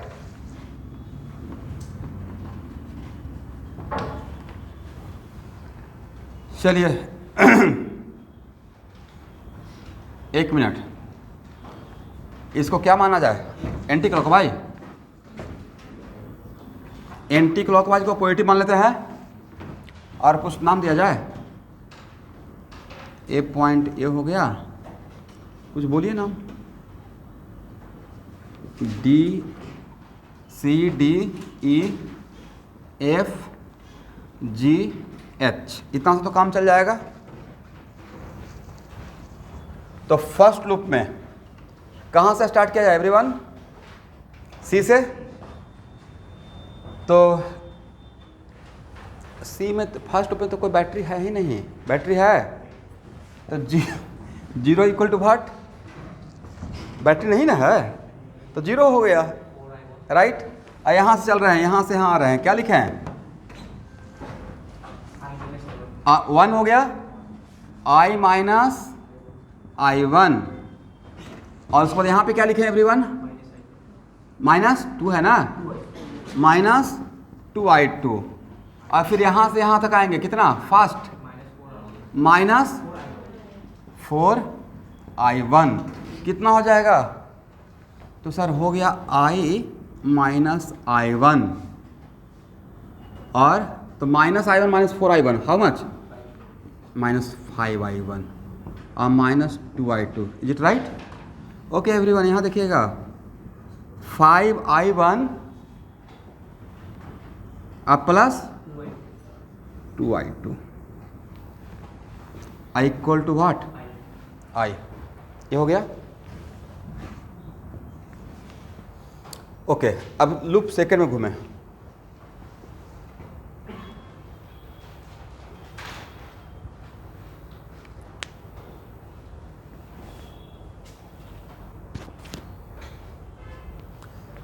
कोई बैटरी है? नहीं है, तो क्या लिखेगा? 0 इक्वल टू, अब H से स्टार्ट कीजिए तो क्या लिखेंगे? बोलते चलिएगा 2i2 और E से F के बीच का यहाँ पे i माइनस i1, इधर से आ रहा है i2, तो यहाँ पे कितना जाएगा? इधर से i2 और इधर से i माइनस i1, दोनों मिलकर कितना हो जाएगा? i minus i1 plus i2। यहाँ पे कितना, इसमें कितना रहेगा एवरीवन? i माइनस i1 अब plus i2, i minus i1 plus i2। इधर से कितना आ रहा है? i1 माइनस i2, दोनों को जोड़ेगा तो क्या बचेगा? i बचेगा, वही होना भी चाहिए था। यहाँ से जाकर फिर इधर से कितना करंट हो गया? Same wire same current, same wire same current. अगर करंट का डिस्ट्रीब्यूशन सही से किए हैं तो यहाँ से लेकर यहाँ तक सेम बायर ना, यहाँ से लेकर यहाँ तक डिफरेंट बायर है, सेम बायर, तो सेम बायर। तो अगर यहाँ इस पॉइंट पे आई है तो यहाँ से भी तो आई आना चाहिए। सेम बायर डिफरेंट करंट है, same wire same current, same wire same current, correct. चलिए सेकेंड लूप में क्या लिखे हैं? 2i2 बोलना है भाई, 2i माइनस i1 अब प्लस i2, और उसमें क्या बोलिएगा? -4i1 minus i2, agree? Okay student, 2i2 plus 2i minus 2i1, ध्यान से सीखना है। 2i2 माइनस 4i1 अब प्लस 4i2। आई को राइट में कीजिए, अब बाकी को लेफ्ट में कीजिए। आई को राइट में रखते हुए बाकी को लेफ्ट में कीजिए तो क्या होगा? कितना? 3i1 minus 4i2 equal to what? I. अब यहाँ रुकिएगा। यहाँ तक हो गया ना? अब मैं आपको एक टास्क देना चाहता हूँ, मतलब यहाँ से ही मैं थ्योरी पढ़ाना स्टार्ट कर रहा हूँ, ठीक है? इस प्रॉब्लम को एक्चुअली मैं इक्विवेलेंट रेसिस्टेंस का कॉन्सेप्ट स्टार्ट करने के लिए मैं प्रॉब्लम को सिलेक्ट किया। नाउ यहाँ देखिएगा, क्या आप I1 I2 का वैल्यू I के टर्म में निकाल सकते हैं?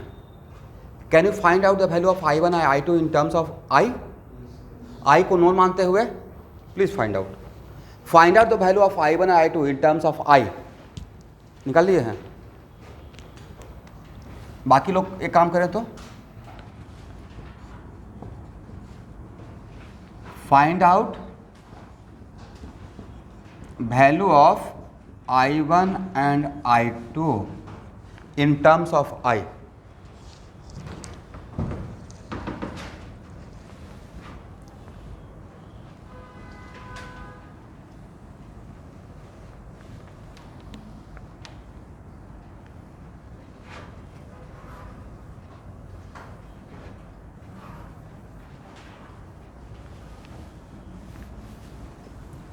और स्टूडेंट आप लोग जहाँ भी लिख रहे हैं I find out value of I1 I2 in terms of I को नॉन मानते हुए,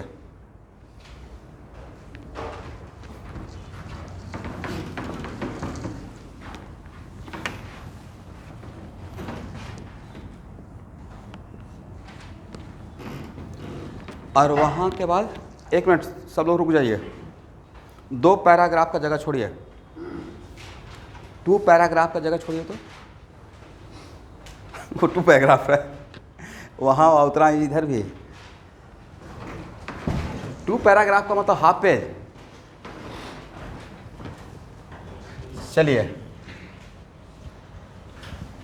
एक बात बताइए, C इक्वल टू क्या था? जब यहाँ देखिएगा कैपेसिटर में C इक्वल टू क्या था? और यही कमाल का फार्मूला था नहीं? जहाँ पे पैरेलल और सीरीज नज़र नहीं आता था वहाँ पे किसका यूज करते थे? C, yes, charge distribution. C equal to what? Q by. तो CAB क्या? इसको पढ़ते हैं equivalent capacitance between A and B. Equivalent capacitance between, और ए और बी के बीच में बहुत सारा कैपेसिटर हो सकता है। एंड मान लेते हैं यहाँ लास्ट बेंच, और लेट अस सपोज कैपेसिटर बहुत सारा कैपेसिटर है, बहुत सारा कैपेसिटर अगर आपको पैरेलल और सीरीज में नज़र नहीं आ रहा है तो वहाँ पे कौन सा फार्मूला का यूज़ करते थे? इक्विवेलेंट कैपेसिटेंस बिटवीन ए वन कैपेसिटर के लिए, किसके लिए था? हम लोग इसी फार्मूला का लाभ उठाए, हम लोग इसी फार्मूला क्या के एडवांटेज लिए। और दो पॉइंट के बीच में अगर बहुत सारा कैपेसिटर है and we don't have the idea about parallel and series, क्योंकि पैरेलल और सीरीज भी यहाँ से ही आता है। पैरेलल और सीरीज कहाँ से आता है? यहाँ से ही डिराइव करते हैं। पहले पैरेलल सीरीज का कॉन्सेप्ट आया होगा या पहले इसका कॉन्सेप्ट आया होगा? भाई पहले इसका आया होगा, पहले पैरेलल सीरीज नहीं, यहाँ से वो आया था। ये दूसरी बात है कि लाभ आप पहले उठा रहे हैं, आर इक्वलेंट, राइट, बट आया है यहाँ से, करेक्ट ना? तो सी ए बी, इसका मतलब equivalent capacitance between A and B. तो उसके लिए क्या करते थे? पॉइंट ए पे, ए है ब्लैक बॉक्स, ब्लैक बॉक्स का नाम सुने हैं? वैसा बॉक्स जिसके अंदर नहीं देख पा रहे हैं, राइट, वैसा बॉक्स जिसके अंदर खाली ये बता दिया गया है कि इसके अंदर बहुत सारा कैपेसिटर है, कैसे है वो आपको नहीं पता है, और ए और बी के बीच में इक्विवेलेंट निकालना है। तो क्या करेंगे? इस पे क्यू और इस पे माइनस क्यू, और इसके बीच में क्या निकाल लेंगे? भी यहाँ पे क्या था? Potential difference. और अब बोला गया कि इसमें जितना भी कैपेसिटर है उसको हटा कर बस आपको एक कैपेसिटर डालना है, उसी का नाम क्या है? इक्विवेलेंट। तो हम लोग एक काम करेंगे, यहाँ पे क्यू, यहाँ पे माइनस क्यू। तो sir capacitance does not depend on charge, तो मैं आई एग्री, लास्ट में जाकर चार्ज कैंसिल हो जाएगा, राइट? समझ में आ गया? Okay everyone.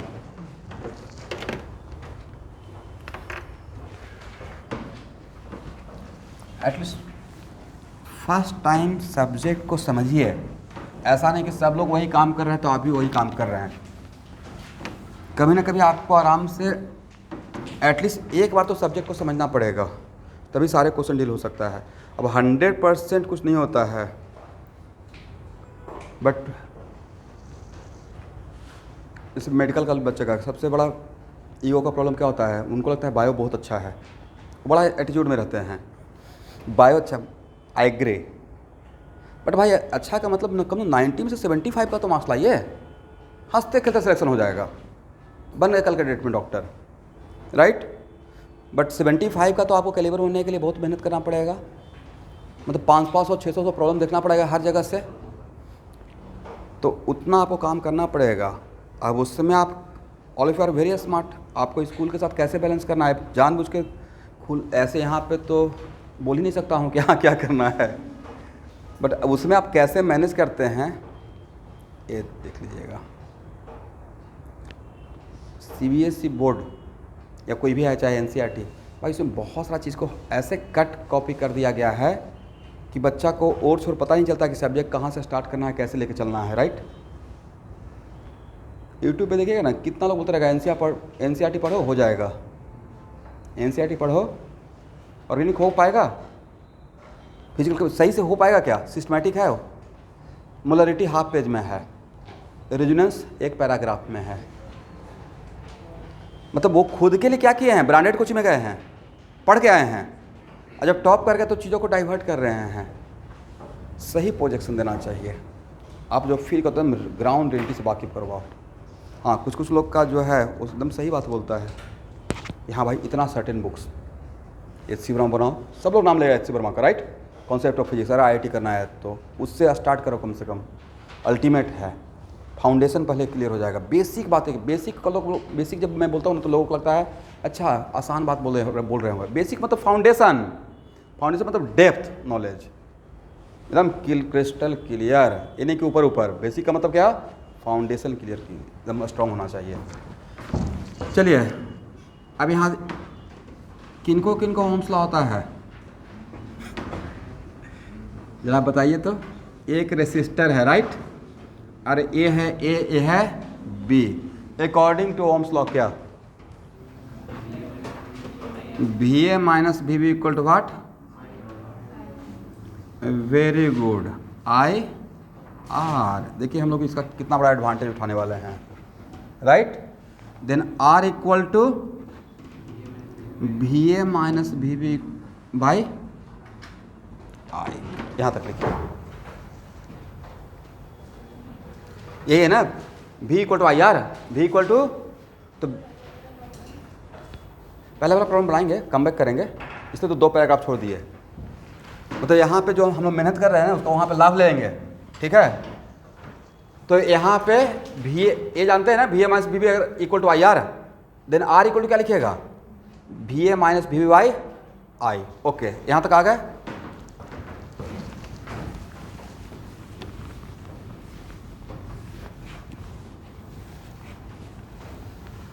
अब स्टूडेंट यहाँ देखना है,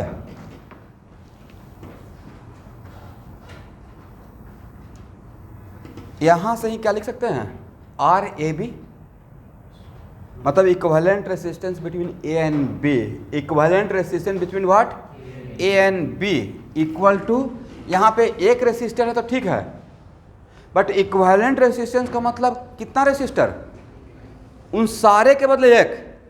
what is meaning of equivalent resistance, equivalent resistance का मतलब जितना सारा रेसिस्टर मिलकर काम कर रहा है वो अकेले करेगा, सिंगल रेसिस्टर, तो वही तो एक ही रेसिस्टर है, वो कितना रेसिस्टर है, आप बोल रहे हैं उसको फिल नहीं कर रहे हैं, बोल रहे हैं इक्विवेलेंट रेसिस्टेंस। इक्विवेलेंट रेसिस्टेंस मतलब उन सारे के बदले कितना रेसिस्टेंस वहाँ पे डालना है, और सेम करंट के लिए, डिफरेंट करंट के लिए, सेम करंट के लिए। तो RAB को बोलते हैं equivalent resistance between A and B। तो A एंड B के बीच में कितना रेसिस्टर हो सकता है सर, बहुत सारा हो सकता है।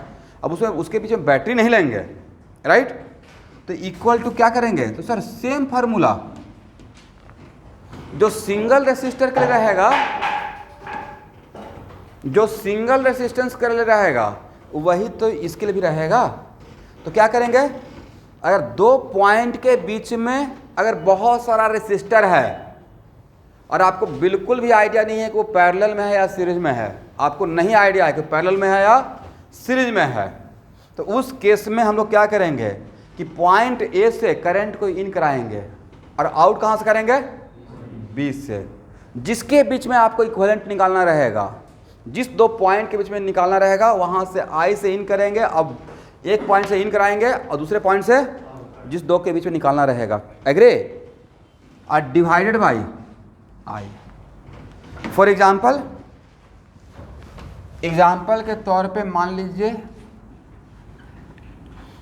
बट निकालने के टाइम पे I को नॉन मानेंगे, I को क्या मानेंगे, नॉन, एग्री, क्योंकि आप करंट खुद भेज रहे हैं I और I को आउट कर रहे हैं। Let us suppose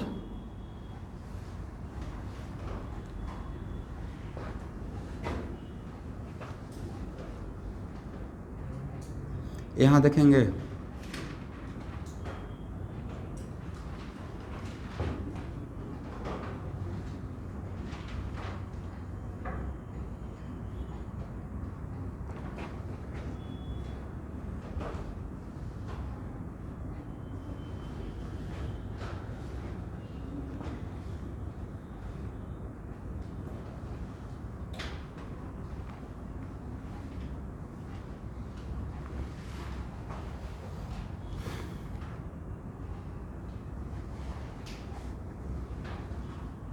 now tell में A और B के बीच में कितना रेसिस्टर है, बोली तो समझाने के लिए थोड़ा कम ही लिए हैं, 5। कोई भी पैरेलल और सीरीज में नज़र आ रहा है, जितना आपको पैरेलल सीरीज का ज्ञान है उसके अकॉर्डिंग, नॉलेज है उसके अकॉर्डिंग नहीं है। और यहाँ पे बाकी कोई सिमेट्रिसिटी है, जो सिमेट्रिसिटी आप जान रहे हो मैं भी जान रहा होगा, एलॉन्ग द डायगोनल, राइट, या जस्ट एलॉन्ग द डायगोनल था, या समटाइम्स कुछ और भी सिमेट्रिसिटी हो सकता है, एलॉन्ग द पॉइंट सिमेट्रिसिटी। तो भाई यहाँ पे कोई सिमेट्रिसिटी भी मैंने इन्वॉल्व नहीं किया, रैंडम ले लिया। तो इस टाइम पे आपको कौन सा फार्मूला बचाएगा,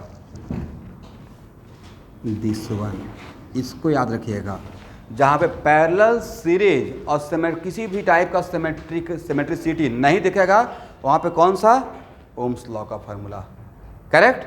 तो करना क्या है बोलिए सर, यहाँ पे करंट I भेजेंगे, कितना I, और वो I को यहाँ से आउट कर देंगे, और आपको निकालना है, यहाँ देखिएगा, आपको निकालना है इन 5 के बदले आपको सिंगल रेसिस्टेंस लगाना है, उसी का तो नाम है R इक्विवेलेंट। तो इसके बदले जो रहेगा सिंगल, उसको आप ऐसे ही तो देखते हैं, कैसे देखते हैं, R इक्विवेलेंट लिखते हैं, करेक्ट। क्या लिखते हैं, आर इक्विवेलेंट। और ए है पॉइंट ए और ये है पॉइंट बी, यहाँ से आई को इन करते हैं और आई को आउट, तो आर इक्विवेलेंट इक्वल टू क्या लिखते हैं, V A minus V B by what, I. इसका मतलब है ये थ्योरी चल रहा है, ठीक है, हम लोग प्रॉब्लम को थोड़ा पीछे छोड़ दिए हैं, वापस उस पर आएंगे।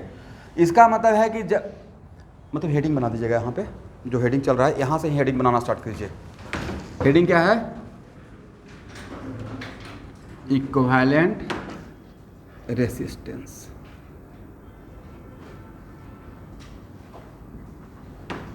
Equivalent resistance, correct. आप लोग घबराइए नहीं, एक सिंगल रेसिस्टेंस के अंदर भी काम करेंगे। देखिए जनरली रेसिस्टर को किसी किसी बुक में ऐसे भी दिखाया रहता है, बॉक्स बनाकर रेसिस्टर ऐसे भी रहेगा और इसी को ऐसे भी दिखाते हैं, एक ही बात है, ठीक है। तो इसके अंदर के फिनोमेना पे आएंगे जहाँ पे फार्मूला यूज करेंगे R equal to rho L by A, right. अभी हम लोग सिर्फ इस तरह के देख रहे हैं ए इक्वलेंट। तो यहाँ एक्चुअल में इस कॉन्सेप्ट पे हम लोग आ रहे हैं। तो आपको क्या करना है, उस मोमेंट के लिए इक्विवेलेंट रेसिस्टेंस निकालने के लिए I को नॉन मानना है, लिख लीजिए। Be suppose that I is known, I is known. बोले दो पॉइंट के बीच का potential difference does not depend on path in the circuit, just like displacement बताया था ना, दो पॉइंट के बीच का पोटेंशियल डिफरेंस पाथ पर डिपेंड नहीं करता है। तो यहाँ पे आई है तो यहाँ पे क्या कर लीजिए, I1, तो यहाँ पे कितना I माइनस I1, एग्री। आपके पास I नोन है, लूप 2 है, तो आप मैक्सिमम कितना नोन कर सकते हैं, 2, ध्यान से समझिएगा। और यहाँ पे क्या मान लिया जाए, I2, तो यहाँ पे कितना रहेगा भाई, I1 माइनस I2, और यहाँ पे कितना हो जाएगा, ए इनकमिंग, तो आउटगोइंग कितना हो जाएगा, I1 माइनस I1 अब प्लस I2। अब स्टूडेंट आप लोग को एक टास्क दे रहे हैं, तो ये समझ में आ गया ना कि जहाँ पे पैरेलल सीरीज नहीं रहेगा वहाँ पे इस फार्मूला का यूज करना है। When the situation not in parallel on series, इस फार्मूला का यूज करना है। तो क्या करना है, किसी एक पॉइंट से करंट I को भेजना है, दूसरे पॉइंट से आउट करना है। अब यहाँ पे कौन सा लॉ लगा दीजिए, किरचॉफ्स लॉ, राइट। तो क्या किरचॉफ्स लॉ अप्लाई करने के बाद I1 और I2 का वैल्यू यहाँ बता सकते हैं, सॉल्व इट, लगा सकते हैं ना किरचॉफ्स लॉ। अब यहाँ पे जंक्शन लॉ नहीं लगाना है, क्योंकि जंक्शन लॉ हम लोग लगाते हुए आगे बढ़े हैं, राइट।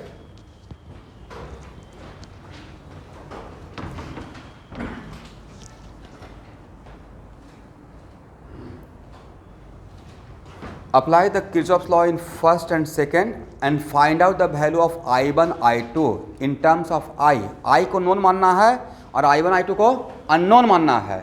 और I1, I2 का वैल्यू किसके टर्म में, I के टर्म में निकालना है। बस आप इतना ही अभी काम कीजिए।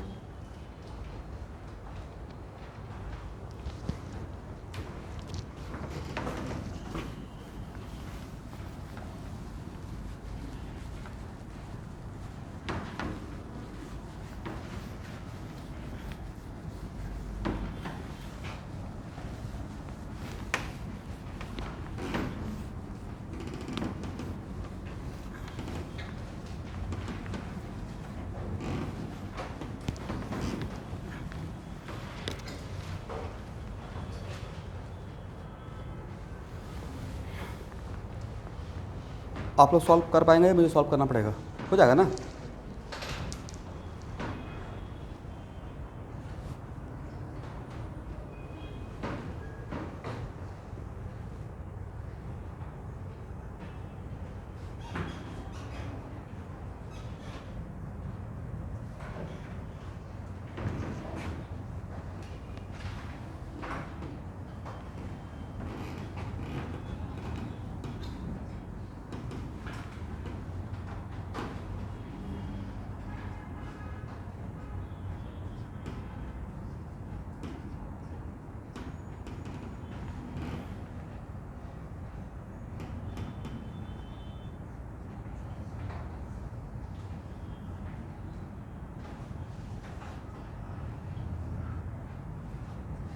लेकिन तो फर्स्ट लूप का इक्वेशन ये आया है।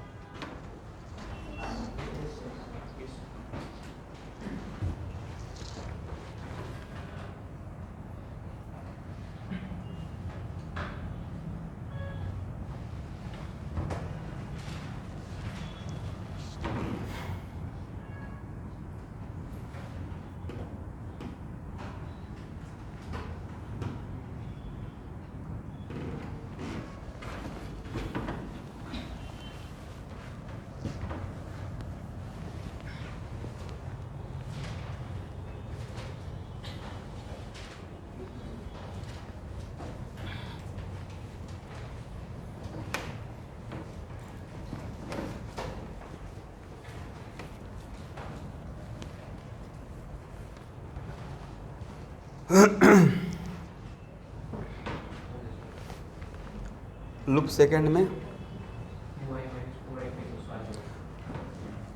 बार कुछ स्टूडेंट वीडियो फॉलो करते रहते हैं, उनके लिए लिख देता हूँ। 2i2 यहाँ से चल रहे हैं, अब वापस ऐसे घूम कर यहाँ आ रहे हैं। 2i2 अब plus i1 into this one, i minus i1 अब प्लस i2 और उसके बाद माइनस i1 माइनस i2, ठीक है ना, इक्वल टू 0। देन कितना हो जाएगा 2i2 प्लस i अब माइनस i1 अब plus i2 minus i1 plus i2 equal to 0। तो i2 और i2 2 3 4 4i2 और i1 और i1 कितना हो जाएगा, इसका मतलब है 2i1 minus 4i2 equal to i। यही क्वेश्चन आया है।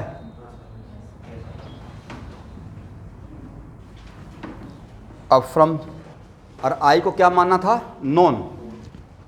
तो from first and second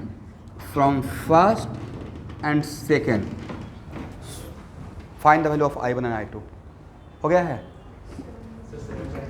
i1 का कितना वैल्यू है एवरीवन, 7/12 i, और i2 का वैल्यू 1/24।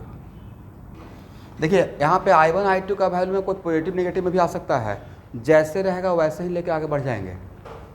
ठीक है, यहाँ तक तो आ गया है। समटाइम्स ऐसा हो सकता है कि यहाँ पे निगेटिव आ जाता है, तो आप निगेटिव को सपोज करते हुए काम कर सकते हैं। कैसे, यहाँ देखिएगा, ये हो गया ना, i1 i2 निकल चुका है। जैसे पिछले क्लास में आप एक बात बताए थे, यहाँ देखिएगा कि सर VA माइनस 2 पॉइंट के बीच के डिफरेंस के लिए डायरेक्टली अभी तक, जब it is very important to note that, जब तक आपने सॉल्व नहीं किया है तब तक आपको पता था क्या कि i1 और i2 में से कौन पॉजिटिव कौन नेगेटिव, नहीं पता था। इस पॉइंट को मान लेते हैं C, और 2 पॉइंट के बीच का potential difference it depend on path in the circuit, does not depend on path. तो VA माइनस VB, बातों को समझना है। VA माइनस VB, ये तो सॉल्व करने से पहले VA माइनस VB का एक्सप्रेशन तो लिख सकते थे। तो VA minus VB equal to क्या ये लिख सकते हैं, VA माइनस VC, हाँ या ना, अब प्लस VC माइनस, भाई VA minus VC according to Ohm's law जैसा आपने दिखाया है, क्या लिखिएगा, बोलिए 2, अब VC minus VB 1 into i1 minus i2। Agree. अब करना क्या है, जो भी वैल्यू आपका i1 i2 का आया है, अगर निगेटिव के साथ आया होगा तो वही यहाँ पे उसी के साथ पुट कर दीजिएगा। नहीं समझे, अगर i2 आता विथ नेगेटिव साइन तो वैसे ही यहाँ पे पुट कर दीजिए। करेक्ट। तो अब बताइए, अब i1 और i2 तो आपने निकाल लिया है। i1 का वैल्यू कितना, फर्स्ट 2 इंटू 7/12 i, अब प्लस 7/12 i, अब माइनस i2 का वैल्यू कितना, i/24। इन सब में कॉमन i है, हर टर्म में i है, राइट।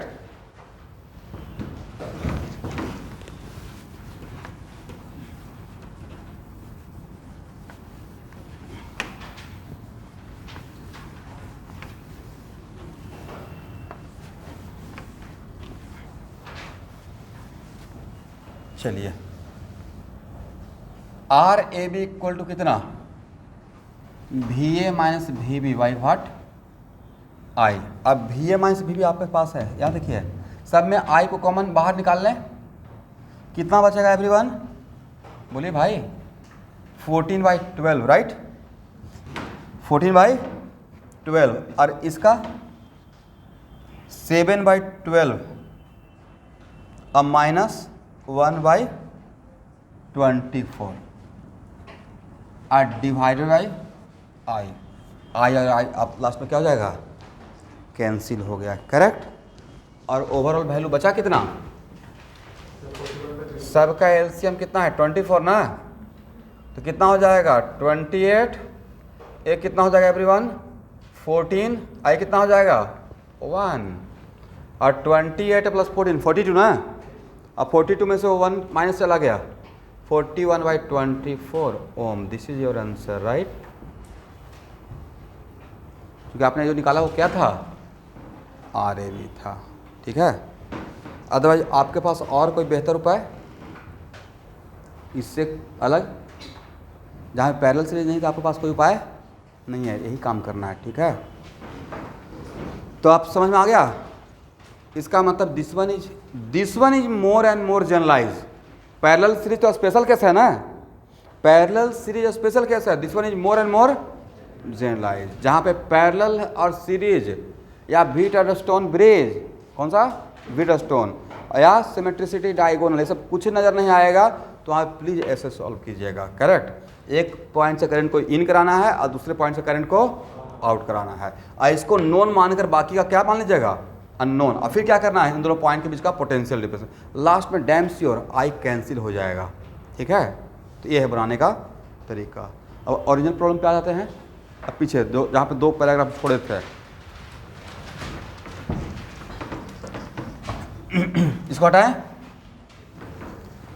तो चलिए जहाँ पे दो पैराग्राफ छोड़ा गया था उसी प्रॉब्लम से मैं वहाँ से उस पॉइंट से ही मैं नेक्स्ट प्रॉब्लम में क्लास में लूँगा। आज के लिए इतना ही, मतलब उस प्रॉब्लम को बीच में छोड़ रहे हैं, वहाँ से ही हम लोग स्टार्ट करेंगे और होपफुली आप लोग को याद रहेगा कि कहाँ से स्टार्ट करना है।